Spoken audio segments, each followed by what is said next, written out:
Assalamualaikum warahmatullahi wabarakatuh. Saya atas nama Andi Muhammad Asgab ingin menjelaskan teori dalam dunia investasi subpokok bahasan. Satu itu teori efisiensi pasar. Efisiensi pasar adalah memberikan gambaran tentang seberapa naik harga dapat mengintegrasikan informasi yang ada. Dengan demikian, pasar dapat dikatakan efisien jika seluruh informasi telah dimasukkan ke dalam harga, dan oleh sebab itu tidak ada cara untuk menjatuhkan pasar karena tidak ada sekuritas yang dinilai terlalu tinggi dan dinilai terlalu rendah. Efisien pasar sendiri telah dijelaskan oleh seorang ekonomi, Eugene Fama, pada tahun 1970.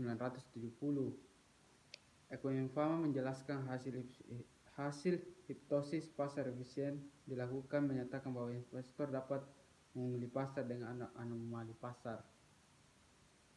Kedua itu, saya akan menjelaskan apa yang dimaksud dengan teori Markowitz. Teori Markowitz ini adalah bisa disebut juga sebagai varian-varian model yang menekankan pada usaha memaksimalkan ekspektasi return dan menemukan ketidakpastian atau risiko varian yang memilih dan menyusun portofolio optimal. Ketiga itu, jelaskan yang dimaksud dengan ketiga itu adalah teori modern portofolio. Adalah sebuah model dalam keuangan digunakan untuk tingkatkan pengembalian yang diterapkan dari aset keuangan tertentu seperti saham atau obligasi berdasarkan risiko sistematis dan risiko pasar. Keempat itu adalah jelaskan apa yang dimaksud dengan tentang arbitrage pricing teori.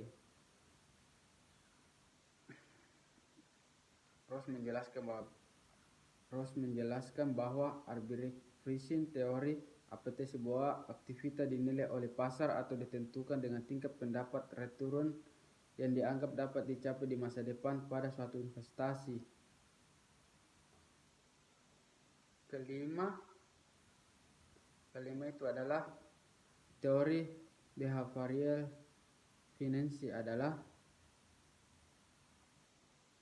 Teori behavioralistik adalah teori yang menekankan pada tingkat laku manusia sebagai akibat dalam interaksi antara stimulasi.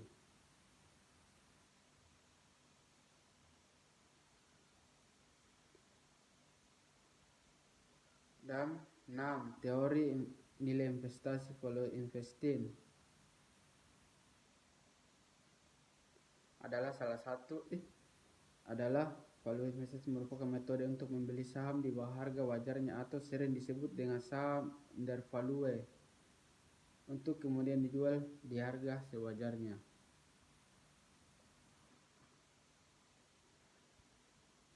Teori dividen dan teori keagenan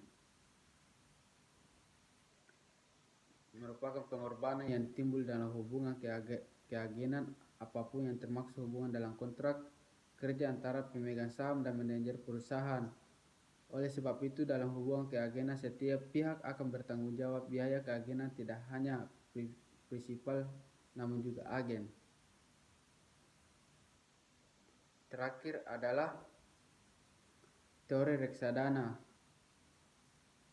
Teori reksadana adalah wadah yang menghimpun dan masyarakat yang dikelola oleh badan hukum yang bernama manajer investasi.